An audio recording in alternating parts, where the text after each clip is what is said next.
Okay बच्चों, अभी तक हम लोग ने हार्ट से रिलेटेड कौन कौन सी डिजीजेस डिस्कस की हैं? सबसे पहले क्या डिस्कस किया था? हाइपरटेंशन डिस्कस किया था सबसे पहले। उसके बाद किस पे आगे?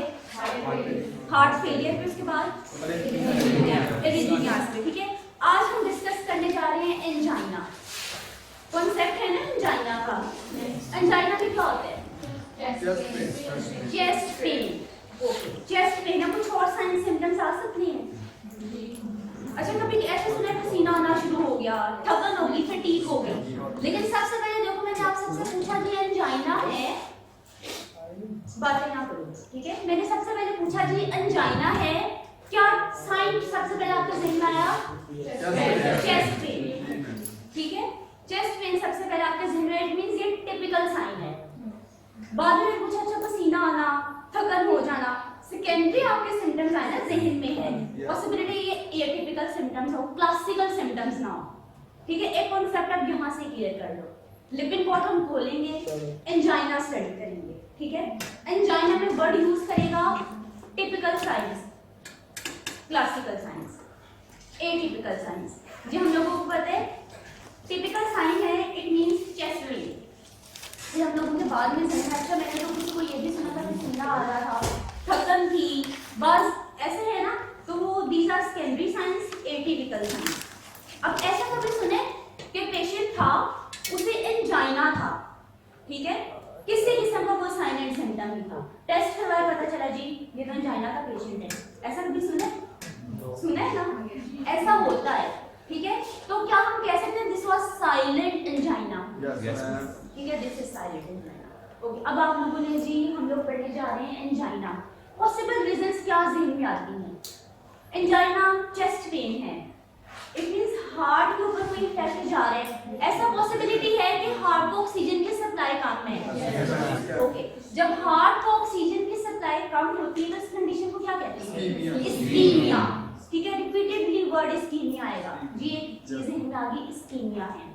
ओके, हार्ट जो है उसकी आर्टरीज ब्लॉक हो जाती हैं, प्लेट फॉर्मेशन हो जाती है, इसको क्या कहते हैं? स्क्लेरोसिस।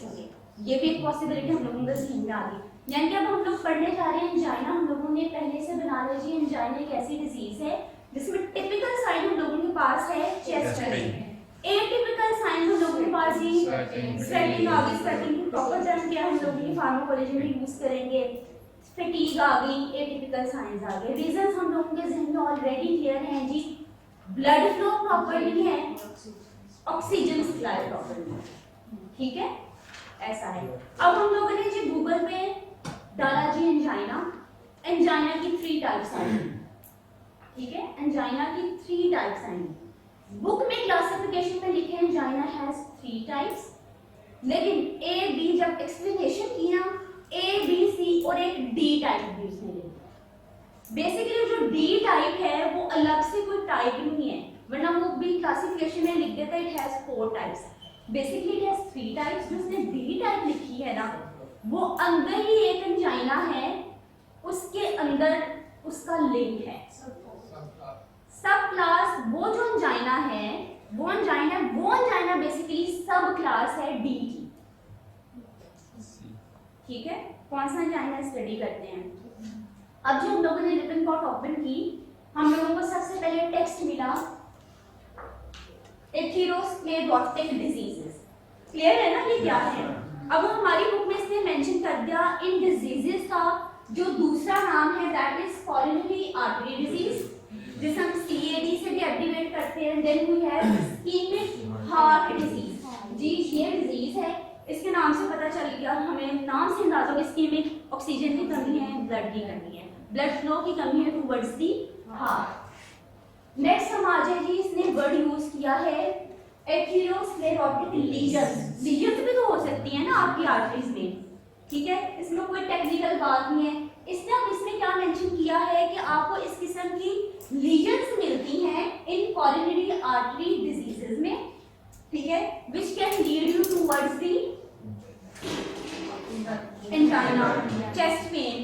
ठीक है, बस इसके अंदर कोई इसने मुश्किल बात नहीं की। इसने कह दी आर्थेरोस्क्लेरोटिक लीजन्स हो जाती है, आप कह रहे हो आपकी नेफ्रोटिक डिजीज के अंदर क्या है कि there will be blood flow obstruction, ठीक है, ठीक है। अच्छा जी, हम ये पढ़े atherosclerotic lesion is a coronary in coronary arteries can lead towards the obstruction in the blood flow. Common sense की बात है जी, ब्लड फ्लो की ऑब्स्ट्रक्शन हो जाएगी, इस्कीमिया होगा, आपके हार्ट को प्रॉपर ऑक्सीजन सप्लाई नहीं मिलेगी। अच्छा, this will lead towards the stable angina. Word इसमें भी लिखा है एंजाइना, किसी का स्टेबल एंजाइना, डेफिनेटली एंजाइना किसी भी किस्म का हो सकता है, स्टेबल हो सकता है, अनस्टेबल हो सकता है, एक थर्ड टाइप का वो भी स्टडी करिए भाई। ये सारी condition will lead you towards the angina. Angina की डिफरेंट टाइप्स है, किसी भी टाइप की तरफ ले जा सकती है। आगे इसने लिखा और एन एक्यूट कोरोनरी सिंड्रोम। अच्छा, लुक में ABCD कैटेगरी जो मैं कह रही थी ना, उसने जाने की फोर्थ टाइप बेसिकली लिखी है एक्यूट कोरोनरी सिंड्रोम की तरफ आपको लेकर जा सकता है। ऐसे ही कहा है ना इसने। अब इसके अंदर इसने लिख दिया एक्यूट कोरोनरी सिंड्रोम के आगे इसने ब्रैकेट में लिखा है that is MI and unstable angina. अब यहां से एक कांसेप्ट क्लियर कर दो। मैंने कहा आपकी बुक के अंदर एंजाइना की 3 टाइप्स मेंशन है, इसने कहा there are 3 types of angina, but लेकिन जब एक्सप्लेनेशन की उसने ABCD चौथी टाइप भी ऐड कर, ठीक है। अभी तक हम लोगों ने ये टेक्स्ट पढ़ा बुक का, मुझे क्लियर हो गया अच्छा एंजाइना की 3 टाइप्स मैंने फाइंड आउट करनी है। ओके, फर्स्ट का नाम इधर आ गया स्टेबल एंजाइना, दूसरा नाम इधर आ गया अनस्टेबल एंजाइना, 2 टाइप्स आ गई, तीसरी रहती है हम लोगों की। फिर मैंने कहा चौथी कैटेगरी डिस्कस की है, लेकिन गूगल पे आपको चौथी कैटेगरी ऐसा सच मिलती नहीं है। चौथी कैटेगरी जो उसने डी में मेंशन किया that is acute coronary syndrome. फिर मैंने आपको कहा था एंजाइना की जो दूसरी टाइप है that is unstable angina, this is basically part of acute coronary syndrome, ठीक है। चाहे तो आप क्योंकि बुक में मेंशन आप चौथी टाइप करके भी अलग से मेंशन कर सकते हो। जो बच्चे लिखेंगे इट हैज 4 टाइप्स वो भी करेक्ट है, जो लिखेंगे इट हैज 3 टाइप्स वो भी करेक्ट है, दोनों करेक्ट है। सो अंटिल नाउ बुक के accordingly we have stable angina, unstable angina, acute coronary syndrome. अगर मैं प्रिसाइजली चलूं, मैं कहूंगी अभी तक मैंने 2 टाइप्स पढ़ी, stable and unstable. Basically coronary acute coronary syndrome एक सिंड्रोम है ना जिसके अंदर डिफरेंट डिजीजेस आ रही हैं, ऐसे ही है ना, इसके अंदर डिफरेंट डिजीजेस आ रही हैं। तभी तो देखो 2 डिजीजेस के नाम मेंशन किए हैं इसने कि इस सिंड्रोम के अंदर आपके पास मायोकार्डियल इंफार्क्शन भी आ रहा है, अनस्टेबल एंजाइना भी आ रहा है। अब एक और चीज यहां से क्लियर कर दो, ये जो आपके पास MI है दैट इज मायोकार्डियल इंफार्क्शन, इसकी भी 2 टाइप्स, ठीक है। अब ये सिंड्रोम है, इस सिंड्रोम के अंदर आपके पास MI आ रहा है, इंफार्क्शन आ रहा है, अनस्टेबल एंजाइना आ रहा है, ठीक है। इसी सिंड्रोम के अंदर आपके पास ये जो इंफार्क्शन है इसकी 2 टाइप्स हैं। 2 टाइप्स कैसे हैं, ECG का वो ग्राफ देखेंगे उसके अकॉर्डिंगली उसे कैटेगराइज करेंगे। बुक में जैसे उसने नाम मेंशन कर दिया, लेकिन हम थोड़ी सी डिटेल देख लेंगे। क्लियर हो गया अब तक यहाँ? अब इसमें क्या लिखा है, और क्या पॉसिबिलिटीज हैं आपके पास एंजाइना होता क्यों है। एक तो हमने कहा ना ऑब्स्ट्रक्शन आ गई जी, प्लेग आ गया, ऑब्स्ट्रक्शन नहीं है, प्लेग नहीं है, खाली आपके पास स्पैज है। स्पैज मींस ऐसी कंस्ट्रिक्शन आ रही है, तभी तो ब्लड फ्लो इंपीड होगा ना, कम ब्लड फ्लो होगा, ये भी एक पॉसिबिलिटी आपके पास एंजाइना की। क्लियर यहाँ तक? ओके जी, ये एक पॉसिबिलिटी एंजाइना की आ गई, स्पैज्म आया, ऑब्स्ट्रक्शन नहीं है, जस्ट कंस्ट्रिक्शन है वेसल्स के अंदर, that will lead towards the ischaemia and angina भी, ठीक है। ओके, अब मैं बार-बार वर्ड यूज कर रही हूं इस्कीमिया एंड इंफार्क्शन, दोनों में डिफरेंस क्या है। इंफार्क्शन कब होता है? जब इस्कीमिया होता है। इस्कीमिया ऑक्सीजन से, इस्कीमिया में ऑक्सीजन ही नहीं मिल रही, हाइपोक्सिया होता है। हाइपोक्सिया वॉल्यूम की वजह से हो रहा है ना, प्रॉपर ब्लड का वॉल्यूम नहीं मिल रहा, ठीक है। तो बेसिकली इस्कीमिया आपका रिप्रेजेंट करता है, नो डाउट कि ऑक्सीजन नहीं मिल रही। ऑक्सीजन क्यों नहीं मिल रही? प्रॉपर ब्लड फ्लो नहीं मिल रहा, ठीक है। इस्कीमिया बेसिकली आपको आइडेंटिफाई करता है, आपको एक्सप्लेन करता है about the volume of the perfusion. Perfusion volume को इंडिकेट करता है। इन इस्कीमिया देयर इज impeded और diminished perfused volume towards the heart। Heart को ब्लड का वॉल्यूम कम मिल रहा है, ब्लड का वॉल्यूम कम मिल रहा है, आरबीसी कम मिल रहे हैं, ऑक्सीजन कम ऐसा ही है ना। Now what is infarction? Infarction definitely किसकी वजह से हुआ है? और भी रीजंस है, but infarction is cellular response, basically response को इंडिकेट करते हैं इंफाक्शन। इस्कीमिया इंडिकेट कर रहा है वॉल्यूम को, इंफाक्शन किस चीज को इंडिकेट कर रहा है? सेल का रिस्पांस, सेल की डेथ होगी, नेक्रोसिस होगी, ये रिस्पांस है ना। Cell death, cardiac cells death, that is cardiac cell necrosis is infarction है ना। तो सेल रिस्पांस को तो इंडिकेट कर रहा है ये। तो ये डिफरेंस आप लोगों ने ज़हन में रखना है जी। वाइवा में कोई पूछेगी इस्कीमिया में और इंफाक्शन में क्या डिफरेंस है? Definitely ischemia will lead you towards infarction और द एंजाइना, लेकिन इस्कीमिया बेसिकली वॉल्यूम को रिप्रेजेंट कर रहा है, वॉल्यूम आगे से ऑक्सीजन को रिप्रेजेंट कर रहा है, और जो इंफाक्शन इस सेल को एक सेलुलर रिस्पांस को कर रहा है जी। रिस्पांस क्या था? नेक्रोसिस है। ऐसे डेफिनेशन करते हैं ना, myocardial infarction there is necrosis, ठीक है। देन जब एंजाइना में, अब टिपिकल जब उसने वर्ड यूज करने हम लोगों ने पहले से डिस्कस कर ली, टिपिकल एंजाइना पेक्टोरिस क्या चीज है? टिपिकल साइंस आपको ध्यान में यही आते हैं, पेन होती है typical sign, sudden severe crushing chest pain, ऐसे ही है। ऐसा भी लोगों को पहले गर्दन में दर्द होगी, बाजू में दर्द होगी, ठीक है, बाजू में दर्द होगी, सो इट विल रेडिएट और it will leads towards the neck, jaw, back and arm. Typical signs है सबसे पहले ध्यान में एंजाइना है, दर्द है। एटिपिकल साइंस हम लोग डिस्कस कर, पसीना ज्यादा आना, फटीग होगी, ठीक है। फिर हम लोगों ने ये भी डिस्कस कर लिया जी, एक चीज है साइलेंट एंजाइना। सो अब नेक्स्ट स्लाइड के ऊपर आ गए जी। इसने क्या लिखा है कि अब आपके ज़हन में, आम लोगों के ज़हन में सबसे पहले मेडिकेशन से पहले भी ये ज़हन में आता है जी, मुझे एंजाइना है, ज्यादा मैंने एक्सरसाइज की, ज्यादा एक्टिविटी की, हार्ट के ऊपर लोड ज्यादा पड़ा, तो मैंने रेस्ट करना है, मुझे पेन ना हो। इसको कहते हैं लाइफस्टाइल मॉडिफिकेशन, ठीक है। स्मोकिंग क्विट कर दी, एक्सरसाइज फिजिकल एक्टिविटी कम कर दी। सो वर्ड इसमें मेंशन किया लाइफस्टाइल मॉडिफिकेशन। आपने सबसे पहले क्या करना है जी? स्मोकिंग खत्म करनी है, फिजिकल एक्टिविटी कम करनी है, वेट मैनेजमेंट करनी है। वेट मैनेजमेंट क्यों करनी है? ओबेसिटी की वजह से वेसल्स का क्या इफेक्ट आएगा? फैट, कोलेस्ट्रॉल लेवल बढ़ेगा, ब्लॉकेज आ जाएगी, प्लेक फॉर्मेशन होने के चांसेस हैं। ओके, देन इसने कहा ऐसा भी तो पॉसिबल है एंजाइना आपको किसी और रीजंस की वजह से हो रहा, उसके साथ और एसोसिएटेड डिजीजेस भी हैं, अगर वो उसके साथ लिंक्ड डिजीजेस हैं तो भी उनकी मैनेजमेंट करें।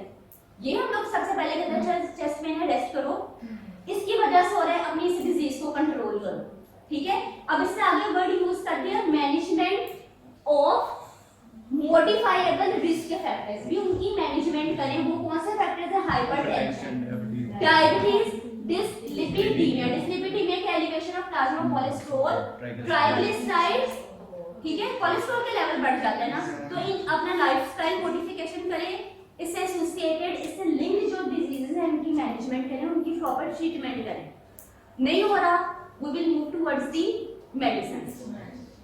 अच्छा, वेसोडाइलेटर्स एंजाइना में इस्तेमाल करेंगे या कंस्ट्रिक्टर्स? ठीक है, नाम पढ़ेंगे आगे जाके इनका। एक चीज डिफरेंट पॉट में क्लासिफिकेशन दी है एंजाइना के लिए, कौन सी कैटेगरी की, कौन सी क्लास की ड्रग्स यूज कर रहे हैं। देखो सबसे पहला नाम क्या लिखता है? Beta blockers. बीटा ब्लॉकर्स के अंदर सबसे पहली drug atenolol, then we have bisoprolol, metoprolol, okay. अब कैल्शियम चैनल ब्लॉकर्स में कौन-कौन से नाम मेंशन है? Felodipine, nitrate, okay. अब देखो मैंने कहा था एंजाइना पढ़ेंगे, कैल्शियम चैनल्स की दो टाइप्स पढ़ेंगे, वो हम लोगों को पिछले लेक्चर में क्लियर भी है कि ये कौन सा कैल्शियम चैनल ब्लॉकर था?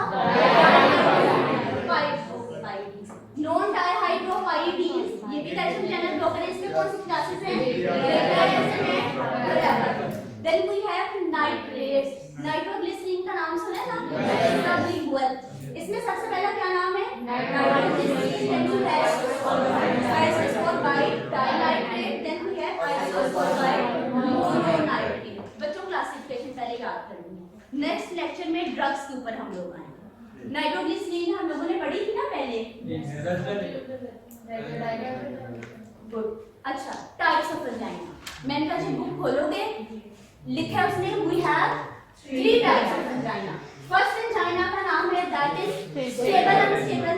स्टेबल का नाम था एफर्ट इंड्यूस्ड, यानी वो कोई एक्सरसाइज कर रहे हैं, कोई फिजिकल एक्टिविटी कर रहे हैं, इसी वजह से शायद एंजाइना हो गया। देन इसको हम कहते हैं क्लासिकल या टिपिकल एंजाइना भी कहते हैं। देन सेकंड हम लोगों के पास टाइप कौन सी है, अनस्टेबल एंजाइना। अच्छा, इन एंजाइना से ना डिफरेंट नाम है, भी समराइज कर देंगे। फिर मैं कहती हूं कि थर्ड कैटेगरी भी है that is Prinzmetal angina, या इसका दूसरा नाम है वेरिएंट एंजाइना, वेरोस्पेस्टिक एंजाइना और रेस्ट एंजाइना। नाम से पता चला है रेस्ट कंडीशन में भी हो सकता है, ऐसे ही है ना, डिटेल से पढ़ेंगे।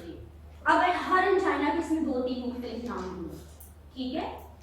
अब इसमें लिखा है इट हैज 3 टाइप्स। मैंने टेक्स्ट खोला, टेक्स्ट में इसमें ए बी सी के अलावा डी कैटेगरी भी दी थी, that was acute colin syndrome. Already discuss कर लिया सिंड्रोम है, इसमें डिफरेंट डिजीजेस आ रही है, एमआई आ रहा है, इन्फेक्शन आ रहा है, इसके अलावा इसके अंदर अनस्टेबल एंजाइना, ठीक है। स्टेबल एंजाइना का दूसरा नाम है एफर्ट इंड्यूस्ड एंजाइना, और क्या नाम है टिपिकल एंजाइना। अनस्टेबल एंजाइना हो गया। Then we have C category that is Prinzmetal angina. Prinzmetal angina का दूसरा नाम क्या है, variant angina. Then we have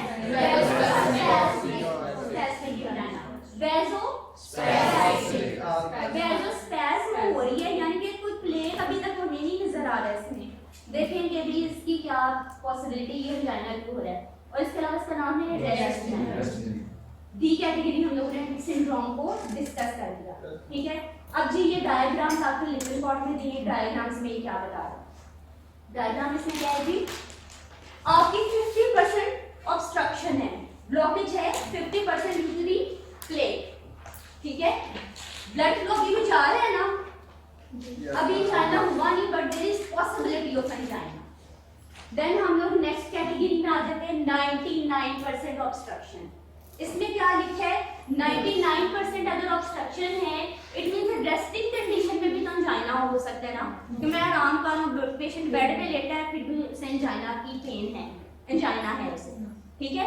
99% में जी ये कंडीशन आ रही है। अच्छा, इसके ऊपर वर्ड लिखा है फ्रैंक वेज़ोस्पैज़म, मैं जी गूगल करेंगे frank pain, frank vasospasm means sphere, ठीक है। नेक्स्ट हम लोग आगे, इसमें 70% ऑब्स्ट्रक्शन है, 99% ये जब हम लोगों के पास तब रेस्टिंग कंडीशन में भी एंजाइना था, मेरे पास ये 70% ऑब्स्ट्रक्शन है, it means there will be exercise induced angina. मैंने एक्सरसाइज की तो मुझे एंजाइना हुआ, जब मैं रेस्टिंग कंडीशन में थी तब मुझे नहीं है, ठीक है। देन 30% ऑब्स्ट्रक्शन में there is no sign of angina. Okay, clear हो गया यहाँ तक सारा। अब एंजाइना की टाइप्स से डिटेल में आते हैं। सबसे पहले मेंशन है जी स्टेबल एंजाइना, इसका दूसरा नाम है एफर्ट इंड्यूस्ड एंजाइना। जी नाम से हमें पता चल गया मैंने एक्सरसाइज की मुझे पेन, ठीक है। अब इसमें क्या लिखा है जी, it is characterized by short lasting, थोड़े से ड्यूरेशन के लिए, burning, heavy squeezing feeling in the chest. ये टिपिकल साइंस है ना इसके, टिपिकल साइंस है। अब इसमें कहा जी व्हाट आर टिपिकल साइंस, इसमें टिपिकल साइंस आपके पास क्या आ सकते हैं, एक्सट्रीम फैटीग, हमारे जहन में बाद में आए थे ना ये science, extreme fatigue, nausea and diaphoresis. Diaphoresis क्या चीज है, स्वेटिंग जी। अब ये टिपिकल साइंस आगे फिर इसने कहा जी साइलेंट एंजाइना, जो हम इसके अंदर कैटेगराइज कर सकते हैं जी, पेशेंट को एंजाइना था लेकिन उसे पता नहीं चला कि मुझे एंजाइना है। साइलेंट एंजाइना जी प्रिसाइजली डिफाइन कर लेते हैं क्या चीज है, कि प्रिसाइजली क्या है कि आपका जो हार्ट है is not receiving the blood, उसे ब्लड बिल्कुल भी नहीं मिल रहा था, आपके हार्ट को ब्लड नहीं जा रहा था, ऑक्सीजन नहीं जा रही थी, जिसकी वजह से पेशेंट को तो बाहर कोई साइन फील नहीं हुआ, पेन नहीं हुई, लेकिन he was suffering from the angina, ठीक है। उसे कुछ साइन एंड सिम्टम्स नहीं आए, साइलेंट था साइन सिम्टम, सो उसने नोटिस नहीं किया, that is basically the silent angina. Next आ जाते हैं जी एटिपिकल एंजाइना किन लोगों में ज्यादा कॉमन है। अब इससे इधर मेंशन कर दिया this is most common in women में, डायबिटिक पेशेंट्स में और एल्डरली पेशेंट में दिस इज वेरी कॉमन। अब इसमें क्या है जी, मोस्टली क्लासिकल एंजाइना में क्या है आपके पास, हम लोगों को ऑलरेडी पता है देयर इज ऑब्स्ट्रक्शन है, there is less oxygen supply and less blood flow towards the heart. Particularly जब मैं बात करूँ ना लेस ब्लड सप्लाई, खास तौर पे हम लोग कौन सी आर्टरीज का डिस्कस करते हैं, कोरोनरी आर्टरीज का डिस्कस करते हैं। ये है ना कोरोनरी आर्टरीज जो आपके हार्ट को ब्लड सप्लाई करती हैं, इनमें भी किसी किस्म का ऑब्स्ट्रक्शन हो जाए तो patient can suffer from angina और इन्फेक्शन। ठीक है, देन अब इसमें क्या है जी, बार बार वर्ड आएगा प्लेग। प्लेग फॉर्मेशन होगी, एंजाइना हो गया। प्लेग है क्या चीज, क्या समझ में आता है प्लेग क्या चीज है? फैट है, कोलेस्ट्रॉल का लेवल बढ़ गया, ट्राइग्लिसराइड्स का लेवल बढ़ गया, दिस इज द प्लेग। अच्छा, प्लेग में आता क्या क्या, फैटी सब्सटेंसेस आते हैं, कोलेस्ट्रॉल आते हैं, आपके सेल्स के वेस्ट प्रोडक्ट्स भी आते हैं, कैल्शियम भी आते हैं, फिब्रिन भी आते हैं। देखो ना, अगर हार्ट को डैमेज हो रही है, सेल्स ब्रेक डाउन करें तो वेस्ट प्रोडक्ट भी तो इसके अंदर कैप्चर हो सकते हैं ना। ठीक है, this is actually the plague. Plague हुआ, ये देखो यहाँ प्लेग फॉर्मेशन हुई, वॉल्यूम प्लेग का बढ़ गया, कंटेंट बढ़ गया, आपकी वेसल्स क्या होगी, स्पैज्म कंडीशन में चलेगी, कंस्ट्रिक्टेड कंडीशन में चलेगी।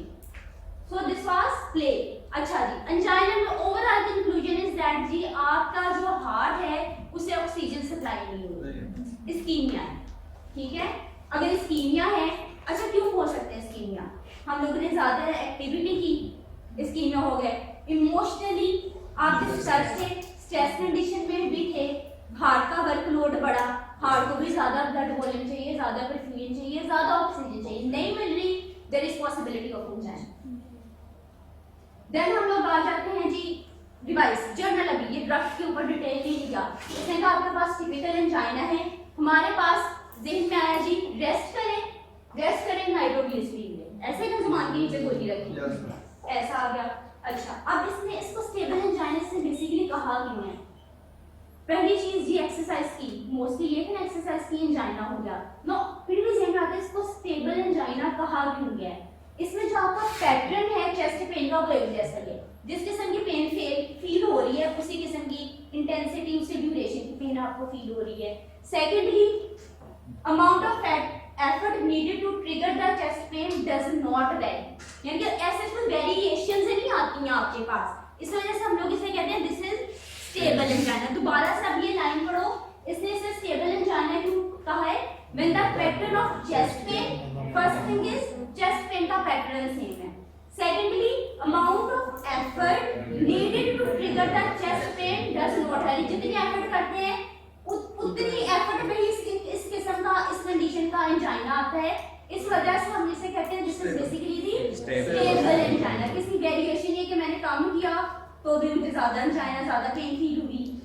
ठीक है, now what is unstable angina? Stable angina exercise में यूज था, yes ma'am. Okay, unstable angina क्या होगा? रेस्टिंग में होगा या एक्सरसाइज इंड्यूस होगा? रेस्टिंग में होगा, रेस्टिंग होगा। चलो अब इसको डिस्कस करते हैं जी। इसमें भी अनस्टेबल एंजाइना में चेस्ट पेन होगी क्योंकि एंजाइना है। इंक्रीज, अब इसमें क्या होगा? वर्ड इन्वॉल्व करना है इसमें क्या जी? इंक्रीज फ्रीक्वेंसी, फ्रीक्वेंसी पेन की फ्रीक्वेंसी बढ़ती जाएगी, ड्यूरेशन बढ़ती जाएगी, इंटेंसिटी बढ़ती जाएगी। स्टेबल एंजाइना में क्या था? That was stable. इसमें क्या है? इंटेंसिटी बढ़ती गई, ड्यूरेशन बढ़ती गई और फ्रीक्वेंसी, इंटेंसिटी, फ्रीक्वेंसी, ड्यूरेशन बढ़ती गई and can be precipitated bye progressively less effort. हमने ज्यादा एफर्ट की स्टेबल एंजाइना में, फिर कहीं जाके एंजाइना हुआ। अनस्टेबल में इंटेंसिटी, ड्यूरेशन, फ्रीक्वेंसी बढ़ती जा रही है, कम भी एफर्ट कर रहे हैं तो आपके पास पेन आ रही है। Then any episode of rest angina, यदि आप रेस्टिंग कंडीशन में भी हैं, एंजाइना लोंगर देन 20 मिनट्स, ये इसका साइन है कि 20 मिनट से ज्यादा तक आपको पेन फील होगी। अब मैंने कहा जी इंटेंसिटी बढ़ती जा रही है। Increasing angina, crescendo means increasing, angina pain आपकी इंक्रीज होती जा रही है। Sudden development of shortness of breath, ये भी एक इसका साइन है। अब इसमें ये है जी, ये तो एंजाइना वो है जो मुझे रेस्टिंग कंडीशन में भी हो रहा था, लेस एफर्ट करने से भी हो रहा था। अब मैं रेस्ट भी कर लूं तो मुझे किसी किस्म का कोई फर्क नहीं पड़ेगा। ट्रीटमेंट क्या जी? ड्रग है, ठीक है। It can not be relieved by the rest और नाइट्रोग्लिसरीन। फर्स्ट में हमने कहा था take rest, take night duty sleep. Okay जी, फिर ड्रग्स होंगी, क्लासिफिकेशंस पढ़ेंगे। देन इसने आगे मेंशन कर दिया unstable angina is a form of acute coronary syndrome. ऐसे मैंने कहा था ना डी कैटेगरी है, उसके अंदर अनस्टेबल एंजाइना उसकी सब कैटेगरी बेसिकली इसने भी कह दिया जी अनस्टेबल एंजाइना बेसिकली आपके पास टाइप है कोरोनरी आर्टरी सिंड्रोम की। अब इसमें पेशेंट नीड्स हॉस्पिटलाइजेशन, उसने हॉस्पिटल में एडमिट होना है, रेस्ट करने से उसे किसी किस्म का कोई फर्क नहीं पड़ेगा। हॉस्पिटल में एडमिट क्यों होना है? To prevent him myocardial infection, ताकि उसे मायोकार्डियल इन्फेक्शन ना हो, डेथ ना हो पेशेंट की। नाउ जी आ जाते हैं जी, मैंने कहा जी कोरोनरी एक्यूट कोरोनरी सिंड्रोम आगे बुक में भी आएगा, ठीक है, लेकिन इसके अंदर भी इसका जिक्र है जिस अनस्टेबल एंजाइना इसकी सब टाइप है। तो पढ़ लेते हैं बेसिकली आपके पास ये जो एक्यूट कोरोनरी सिंड्रोम है इसके अंदर 3 डिजीजेज आ रही हैं, प्रिसाइजली 2 आ रही है, मायोकार्डियल इन्फेक्शन और अनस्टेबल एंजाइना, लेकिन 3 मैंने इसलिए कह दिया जी मायोकार्डियल इन्फेक्शन की भी 2 टाइप्स, ठीक है। ओके जी, इसमें मैंने कहा जी मायोकार्डियल इन्फेक्शन की 2 टाइप्स हैं। फर्स्ट वन इज, देखो इसके अंदर मैंने वर्ड लिखा है ST, non ST elevation.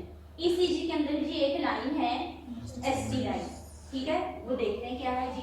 Non ST elevation myocardial infection, जो एसटी लाइन है वो एलिवेट नहीं कर रही, शायद स्ट्रेट रह रही होगी, ठीक है, और दूसरा है एसटी एलिवेशन मायोकार्डियल इन्फेक्शन, ठीक है, इन्फेक्शन की 2 टाइप्स आ गई।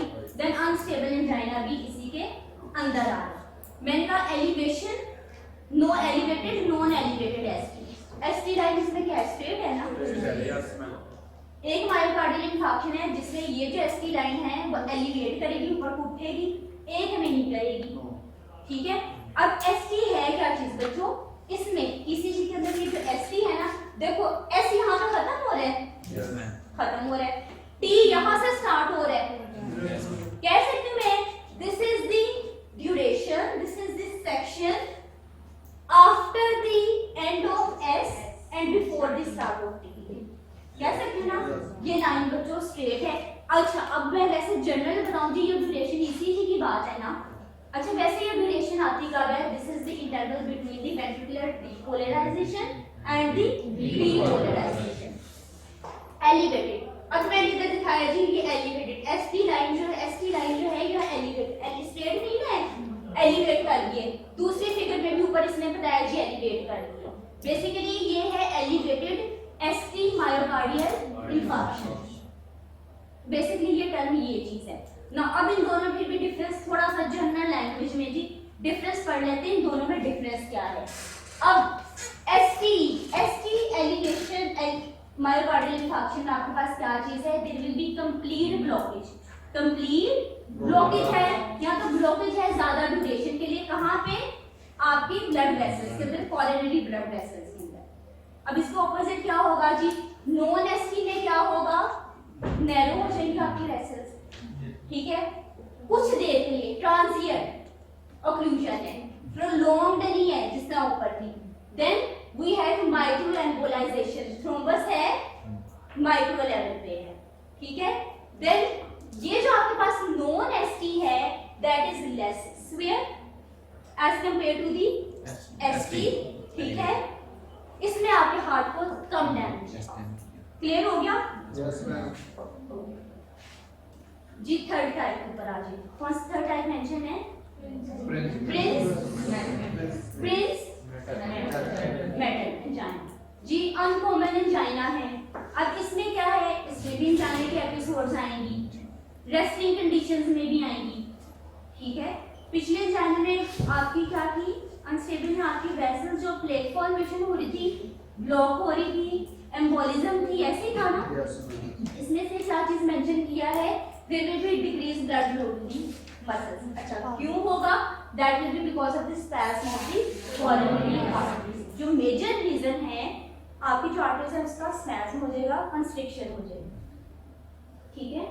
अच्छा अब इसमें क्या लिखा है, ऑल्दो एंजाइना में हैव सिग्निफिकेंट कोरोनरी आर्टेरियोस्क्लेरोसिस भी हो सकती है, ठीक है, लेकिन मैंने जब गूगल किया मुझे इसकी जो मेजर रीजन मिली दैट इज दी स्पेस, ठीक है, दैट इज स्पेस। अभी डिफरेंसेस भी आगे जाके स्टडी करेंगे। It is unrelated to physical activity यानी कि रेस्टिंग कंडीशन में हो सकता है। It is not related to heart rate और दी ब्लड प्रेशर। ये होना है जो आपको होना है जो आपकी जो वेसल्स हैं उनको कंस्ट्रिक्ट कर रही है, ठीक है। अब इसमें क्या है, इसमें it is generally respond to the vasodilators. पहला वैसोडाइलेटर कौन सा है, नाइट्रोग्लिसरीन। अच्छा, पिछले वाले अनस्टेबल में नाइट्रोग्लिसरीन इफेक्टिव थी? इसमें क्या है, nitroglycerin and the calcium channel blockers. तीन टाइप्स अभी तक हम लोगों ने डिस्कस कर दी। फर्स्ट टाइप इज, अच्छा ये पहले एक नॉर्मल कंडीशन आ गई, नॉर्मल कोरोनरी आर्टरी आ रही है, कोई ऑब्स्ट्रक्शन नहीं है, ब्लड फ्लो गुड।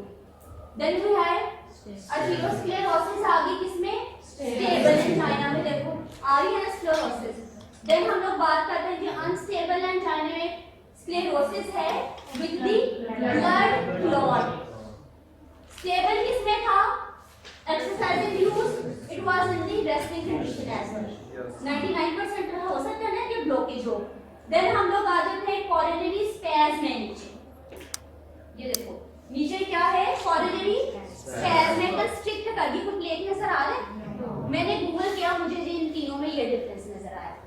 आर्टेरियोस्क्लेरोसिस थी, स्क्लेरोसिस के साथ ब्लड क्लॉट भी था, कोई स्क्लेरोसिस नहीं थी, इट वाज जस्ट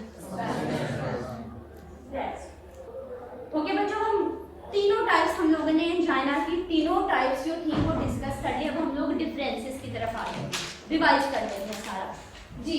सबसे पहले मेरे पास आ जाता है स्टेबल एंजाइना। स्टेबल एंजाइना कौन सी कंडीशन में था, जब मैं फिजिकल एक्टिविटी कर रही थी। Then I was having unstable angina. Unstable angina कब था, रेस्टिंग कंडीशन से भी आ रहा था। प्रिंसिपल एंजाइना कब था, रेस्टिंग में भी था, आई वाज स्लीपिंग तो तब भी पेन आ रही थी, ओके। देन मैं आ जाती हूँ दोबारा स्टेबल एंजाइना की तरफ। मेजर इसके अंदर रीजन कौन सी थी, स्क्लेरोसिस, स्टेनोसिस मींस ब्लॉकेज थी। इसमें मेरे पास अनस्टेबल में क्या था कि मेरे पास प्लेट फॉर्मेशन थी, क्लॉट फॉर्मेशन भी थी। एक रीजन इसमें क्या है कि there is a disruption of the plate. Disruption of the plate का मतलब है डिसइंटीग्रेशन और ब्रेकडाउन कह सकते हैं, वो भी होगी जिसकी वजह से मेरे पास ये एंजाइना आ गया। There is possibility of vasospasm as well, ठीक है। इसमें क्या थी, there is spasm, there was spasm. देन एक लास्ट डिफरेंस क्या लिखा है जी, it is relieved by the rest vasodilators, ठीक है। अब आगे बुक्स पढ़ोगे ना, it also respond to vasodilators, it responds to vasodilators. Drug पढ़ेंगे, ड्रग्स के ऊपर अभी कंसंट्रेट ना करो, ड्रग्स हम लोग पढ़ेंगे। देन जी मेरे पास आ जाता है एक्यूट कोरोनरी सिंड्रोम, डिस्कस कर लिया हम लोगों ने। अब बुक में उसने जी टी कैटेगरी लिख दी जी, इमरजेंसी कंडीशन है। क्यों, इसके अंदर भी तो तीन डिफरेंट डिजीजेस आ रही हैं, non STEMI and the unstable, यानी इमरजेंसी कंडीशन है। There is rupture of atherosclerotic plaque, plaque rupture कर जाएगा इसके अंदर, and there will be partial और कंप्लीट थ्रोम्बोसिस, ठीक है, ओके। ये एक चीज आ गई। अगर हम इसको अनट्रीटेड रहने देंगे then this is the emergency condition, ठीक है। अब इसने लिखा बुक के अंदर एमआई के आगे से लिख दिया नेक्रोसिस, ये क्या चीज है, वही एमआई है ये चीज, मायोकार्डियल इंफार्क्शन इज नेक्रोसिस और death of the heart muscles, इसने ऐसे लिख दिया। It is typified by the increase level of the biomarkers. और दो जी हमने पता करना है पेशेंट को एमआई है या नहीं है, टेस्ट किए, बायोमार्कर्स का लेवल चेक करेंगे। कौन से दो बायोमार्कर्स हैं, जनरल फार्माकोलॉजी में दोनों के नाम पढ़े हैं, एएनएस में भी नाम पढ़ा है। क्रेटिनिन काइनेस क्या होगा जी, मेरे हार्ट के सेल, अब ये ब्लू वाला बुक का कंटेंट है, नीचे इंटरनेट से, ठीक है। अब क्रेटिनिन काइनेस में क्या होगा, मायोकार्डियल इंफार्क्शन है, क्या होगा, सेल रप्चर होंगे, सेल्स की ब्रेकडाउन के चांसेस हैं ना।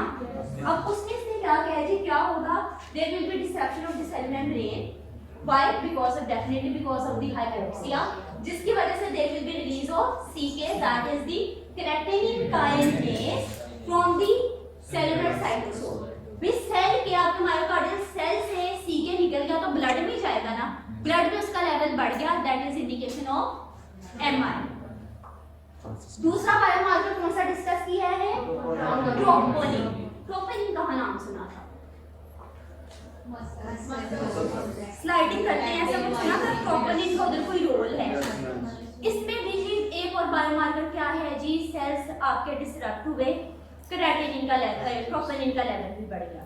तो ये दोनों बायोमार्कर्स हैं आपके मायोकार्डियल इंफार्क्शन के। ट्रोपोनिन, अब ट्रोपोनिन बेसिकली है कहाँ पर? जी हम लोग हार्ट पढ़ रहे हैं, पता तो होना चाहिए ट्रोपोनिन कहाँ पे है बच्चों? अच्छा बच्चों को पता है, हम यही पढ़ते हैं जी दून के दरम्यान में है, प्रिसाइजली कहाँ है? ऊपर ऊपर किधर? स्लाइडिंग फिलामेंट के ऊपर, जैसे ही वो मूव करते हैं ना फिर जाके अटैच होते कुछ ऐसा पढ़ते हैं ना, ब्लॉक हटता है, पल्शन लगता है, ब्लॉक हटता है, ये चीज जरा अब और डिटेल में स्टडी करते हैं लास्ट टाइम से। Troponin is basically between the actin filaments. Actual location इसकी कौन सी है? एक्टिन। ये देखो ये जो ब्लू में है ना, मायोसिन का भी जिक्र नहीं करना, बेसिकली कहां पे था? That was on the actin. अच्छा ये देखो ये कोई पर्पल सी लाइन जा रही है ना, ये क्या है? This is ट्रोपोमाइसिन। कंपोनेंट्स देखो, एक्टिन है, ये ट्रोपोमाइसिन है, ये ट्रोपोनिन कॉम्प्लेक्स है जिसका हम जिक्र करें जी। ट्रोपोनिन का लेवल बढ़ा, इधर खाली इसमें ट्रोपोनिन नहीं लिखा, ट्रोपोनिन कॉम्प्लेक्स लिखा है, यानी इसके अंदर भी कोई कंपोनेंट्स होंगे ना। कितने कितने सर्कल्स बने हैं? 1 2 3। अंदाजा लगा लीजिए, फिगर ऐसी तो नहीं ना अपनी अपनी मर्जी से बना ली, जिसके अंदर 3 कंपोनेंट्स हैं। नॉर्मल चीज देख रहे हैं, मेरे पास एक्टिन है, एक्टिन के ऊपर जी ये एक चीज मूव कर रही है, दैट इज ट्रोपोमाइसिन। फिलामेंट एक मूव कर रहा है ट्रोपोमाइसिन। ट्रोपोमाइसिन के अब जी एक्टिन के ऊपर कौन सी एक चीज पड़ी हुई है? ये ट्रोपोनिन कॉम्प्लेक्स। जी कॉम्प्लेक्स है, 3 किस्म के ट्रोपोनिन इसके अंदर है। कौन से हैं जी? Troponin C, I and T। C, I and T। Calcium C से स्टार्ट होता है ना? अच्छा इसका मतलब इसमें ट्रोपोनिन C वो है जो के बाइंड करेगा किसे? कैल्शियम। आई से लगता है ना इनहिबिशन है, यानी कि in the absence of calcium ये कॉन्ट्रैक्शन को इनहिबिट करेगा। अब एक चीज हम लोगों के पास रहेगी टी रहेगी, इसको भी डिस्कस करते हैं। उससे पहले ये एक चीज देखो, ये जो ट्रोपोमाइसिन का फिलामेंट है, ये जो ब्लैक डॉट्स हैं ब्लॉक कर रहे हैं इन्हें, यानी कि ये कोई बाइंडिंग साइट है जिसे ब्लॉक कर रहे हैं। ओके अब इसने टेक्स्ट में वही बात लिखी जो मैंने आपको समझाई है जी। Tropomyosin basically lies on the actin. Actin के ऊपर ही है ना ट्रोपोमाइसिन। इसका काम क्या है? It will block the attachment site for the myosin. इसने ये जो अटैचमेंट साइट बेसिकली ब्लॉक की है, that is the attachment site for the myosin. इसका मतलब कि ये फिलामेंट जब तक नहीं हटेगा तब तक मायोसिन आके अटैच नहीं होगा। अब इस फिलामेंट को हटाना है और इसको हटाने के लिए हमें चाहिए जी कैल्शियम। आगे आ जाते हैं। अच्छा मेरे पास मुझे एक रह गई थी ना ट्रोपोनिन टी रह गई थी ना। ट्रोपोनिन टी का क्या काम है? सी और आई को अपने इस पूरे कॉम्प्लेक्स के साथ होल्ड करके रखना, ठीक है। अब ये देखो मेरे पास कैल्शियम आ गई। कैल्शियम कहाँ से आया है? मेरे पास सेल है, सेल के अंदर सार्कोप्लाज्मिक रेटिकुलम है, इसके अंदर कैल्शियम के स्टोर्स हैं। मेरे सेल को जी स्टिमुलस मिला, यू हैव टू कॉन्ट्रैक्ट, ठीक है। मेरे सार्कोप्लाज्मिक रेटिकुलम ने कैल्शियम को रिलीज किया। कैल्शियम ने मेरा क्या किया? किसके साथ बाइंडिंग किया? ट्रोपोनिन सी के साथ जाकर बाइंड किया। जैसे ट्रोपोनिन सी के साथ मेरे कैल्शियम ने जाके इधर देखो बाइंड किया, तो ये वाली जो लाइन थी जो पहले इन डॉट्स के ऊपर आ रही थी वहां से हट गई है ना, यानी कि मायोसिन बाइंडिंग साइट एक्सपोज हो गई है। अब इसके साथ मायोसिन आके लग सकता है, इस तरफ मायोसिन आके लगेगा, स्लाइडिंग होगी, कॉन्ट्रैक्शन। बेसिकली इसके अंदर ये सारी चीजें थी। अच्छा अब मैंने कहा जी 3 कंपोनेंट्स है, troponin C, inhibitory subunit that is I, and a elongation protein that is troponin C, जिसका मैंने बताया जी काम है होल्ड करना, बाइंड करना both troponin C and I को and anchor the dial complex to the tropomyosin, यानी एक पूरा कॉम्प्लेक्स की फॉर्मेशन करना। क्लियर हो गया बच्चों यहां तक? ओके ट्रोपोनिन आई का कांसेप्ट क्लियर है? कैल्शियम के एब्सेंस में कॉन्ट्रैक्शन को इनहिबिट करना। ट्रोपोनिन सी का क्या काम है? कैल्शियम को बाइंड करना।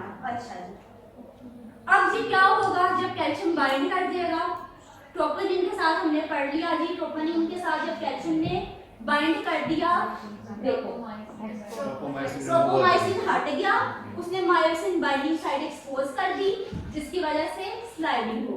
क्लियर है? अच्छा, हम लोग पढ़ रहे थे जी एमआई, जिसमें से बायोमार्कर्स ट्रोपोनिन और केराटिनिन का लेवल बढ़ जाता है। बीच में हम लोगों ने जो डिस्कशन कर ली ट्रोपोनिन के ऊपर। वापस अब हम लोग आते हैं अपने टेक्स्ट के ऊपर। अब टेक्स्ट में से वही बात रिपीट कर ली जो आपके पास कोरोनरी सिंड्रोम है। Basically it represented as ST segment elevation myocardial infarction.